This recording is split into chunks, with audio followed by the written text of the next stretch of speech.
Hi, my name is Danica Kopp, and I'm a licensed clinical social worker in Virginia and a licensed independent clinical social worker in Virginia. Welcome back to my channel. Today is Therapy Thursday. I had a video all planned out for today, and then kind of the events of this week and just some more thinking about it led me in a totally different direction. So today I'm here to talk to you about trauma. Both trauma and prior to trauma, what's called acute stress.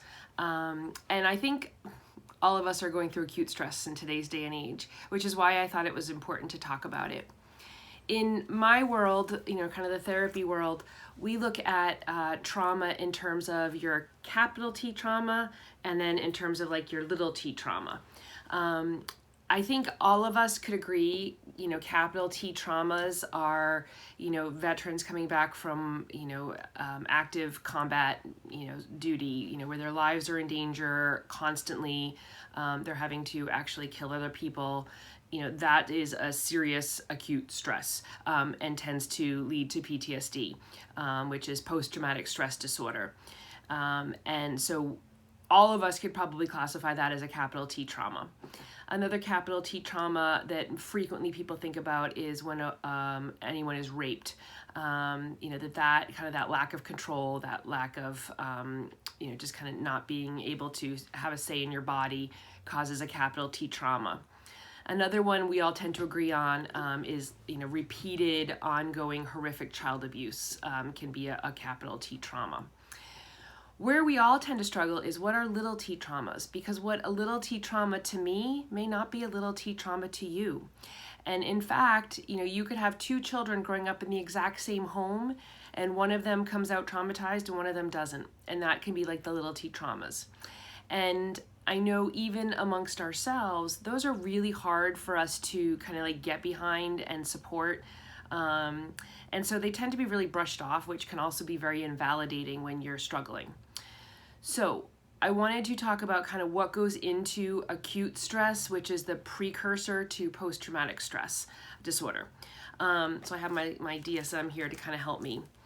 So for either of them, the person is exposed to a traumatic event, and that's left up to interpretation because, again, what's trauma to one person may not be to the next.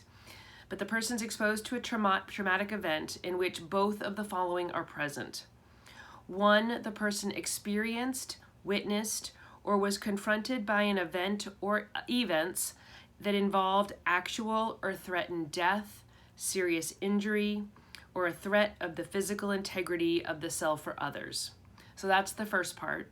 And the second part is the person's response involved intense fear, helplessness, and or horror. That's the second part. So you need both of those to kind of feed into either acute stress disorder or post-traumatic stress disorder. So I would say in the day of COVID-19, all of us are being faced with both of these, that we're witnessing being confronted in an event where there is actual or threatened death. Yes, people are dying of COVID. And for many of us, people that we may know or people that we know people who know. So it's, either second line or first line. And then that our response involved intense fear, helplessness, or horror. And I hear a lot from people nowadays that there's just this helplessness. There's just nothing we can do, and it's just very scary. So that is true for both post-traumatic stress disorder or for the acute stress disorder. So in children, you may also, for the post-traumatic stress disorder, you may see the behavior that's expressed. It may be by being disorganized or agitation because they don't really have the ability to kind of identify that intense fear or helplessness. So you may see that differently. So now where it goes a little bit different. For acute stress disorder, that either while experiencing or after experiencing the event, you have three or more of the following dissociative symptoms. So a subjective sense of numbing, detachment, or absence of emotional responsiveness. So this is kind of like where people say, like, I don't feel like I'm present, or I'm numb, or I just have no feelings. The second one is a reduction in awareness of your surroundings. So feeling like you're just in a daze, like you don't really know where you are, kind of just feel like you're just out of it. The third one is a derealization. So just that things just don't seem as they are. You just kind of feel like almost like an out of body kind of thing. Like you're just not really real. A depersonalization. And then the other one could be dissociative amnesia. So inability to recall important details of the trauma. You'll see that a lot with like accidents where people they have no memory. And that can be like that dissociative amnesia. So you have to have 3 or more of the following of those. And then the traumatic event is persistently experienced in at least one of the following ways. So you have recurrent images, thoughts, dreams, illusions, flashback episodes, or a sense of reliving the experience, or distress on exposure to reminders of it. So that's for the acute stress. Now, when you have post-traumatic stress disorder, it's going to be similar, but you're only going to need to have one of the following reoccurrent kind of experiences.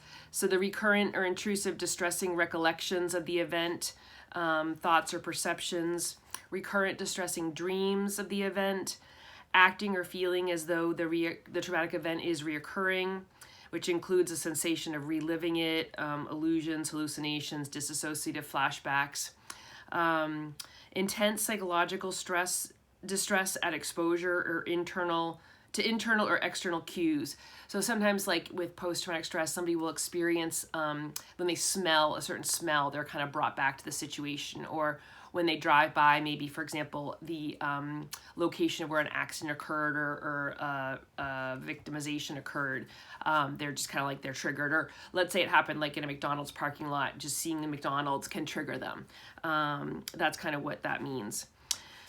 And so then they're also with post-traumatic stress disorder, they're trying to avoid the whole situation. So, they may never want to see a McDonald's again, and do everything they can to go different routes to not have to see them. You want to avoid thoughts, feelings, conversations associated. You avoid activities, places, people that arouse those recollections in you. And there could be an inability to recall important aspect of the event or trauma, diminished interest or participation in significant activities. So they don't want to participate in life, they just kind of shut down. Feelings of detachment or estrangement from others. They kind of have difficulty really kind of connecting with others. Restricted range of affect, which means that they aren't really showing on their face kind of how they're feeling. They may be like, yeah, no, I'm happy. I'm totally happy. What are you talking about? Don't I look happy? Or they may, like, no, I'm really sad today. I don't know what's going on. Like, I'm really sad. Like their affect doesn't match kind of what they're presenting. They may also have a sense of foreshortened future. So like they don't foresee like having a long life or anything.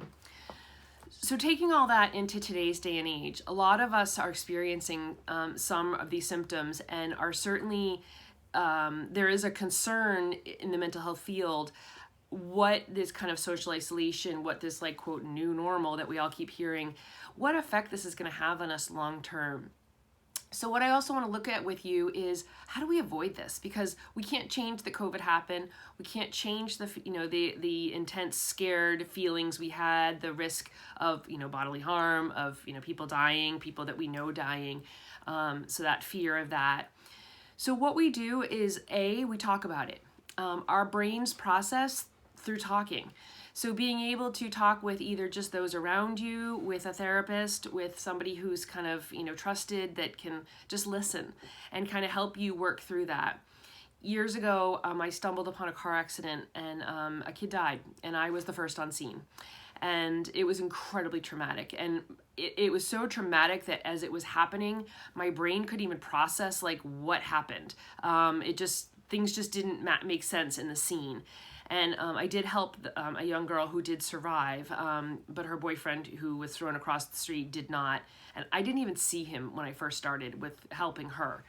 And later, I was very traumatized by what I had witnessed, what I had seen, the smells of the accident, and I couldn't get the sight of the young man and what his head looked like out of my head. It was just burned into my skull.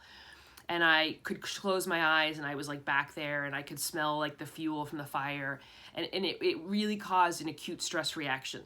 I was very lucky that my mother was a social worker. And so my mother immediately got me help, got me talking about it, and I kind of was able to begin to process it. And she allowed me to kind of over and over kind of talk about it and share like what I was thinking and what I was feeling. And for those who you're sharing with, they need to just be able to just listen. Like, yes, it's the same story over and over. But again, this is your brain's way of processing through and kind of like filing everything where it belongs in your head. So that's really important that we kind of just allow each other to kind of just talk about what it feels like and the fears and the anxieties that we're having. So that way we can process this. The other thing is good self-care. So getting enough sleep. Eating healthy, getting some exercise, having some fun. You know, it's really important to look at like what brings you joy and really looking for ways to incorporate that joy into your life. For me, with COVID, I've never really gardened before, but my yard looks gorgeous. I spend a lot of time now that I'm home, you know, planting and creating gardens in my front yard. And it really brings me a lot of joy to go out there and to kind of see, you know, what I've created and to see the beauty that is a garden, the beauty that is the flowers that grow in this time when there's not a lot of beauty. So that for me, you know, being able to go out every day and care for those and kind of pluck off dead blooms and to water it and to just kind of just go out there and just take a few deep breaths and just see it really makes me feel joy every day. So I think looking for small ways like that, you know, being around small children can bring you joy just because they're just so full of life and they're not so affected by everything in the world. Laughing every day, you know, whether it's at a funny video, TikTok I found can be pretty funny. You know, looking for jokes, watching a comedian, just looking for a way to really laugh, watching a movie that you love that's kind of dumb humor. We need a good solid laugh every day. So looking for ways to build those in. And then, you know, doing the self-care things. Like I'm really working hard with some of my showers a couple times a week, you know, taking the time to really shave my legs, even if they don't need them, and put the nice lotions on, you know, doing facial masks, you know, trying to kind of take care of my feet because I can't get a pedicure, you know, just doing those own kind of self-body care things that maybe we aren't doing because we usually would pay somebody else to do. Look for ways that you can do that. Break out the expensive lotions and let's just use them because they smell nice and they make us feel better. So doing those kind of things. You know, maybe still continue to put makeup on or get dressed up even though you have nowhere to go just because it makes you feel good for the day. So those are some of my ideas. Those are some of my things about trauma. I want to let you know that, you know, the little t traumas are just as hard for us as capital T traumas. And I think what's even harder with the little t traumas is that we don't tend to get a lot of validation around them. You know, we're really able to support and get behind, you know, soldiers coming back from combat, and we should. You know, they have been in horrific situations and exposed to things that we just couldn't even begin to imagine. And so they do need our support and our guidance and our concern, and they don't even want to talk about it as much as they should. And then, you know, we can get behind, you know, rape victims and, you know, victims of severe trauma abuse from, you know, as children or as adults. It's harder for us to get behind things that, you know, for us, maybe you just kind of roll through. But some people can't roll through. And to allow them that time to process and to feel better. Okay? So I hope this was helpful. Yeah, kind of took a totally different direction. I was going to talk about depression this week, so I will try to get that recorded for our next one. But still looking for ideas, suggestions, you know, please drop them either in the comments, send me a private message, you know, just let me know because I'm definitely trying to get some videos made ahead of time so I can take a deep breath with this. So thank you for joining me on Therapy Thursday. Don't forget to like, comment, subscribe, and share. That helps me to get out there and helps others to see the videos that I make. Thanks so much. I appreciate you. Take care.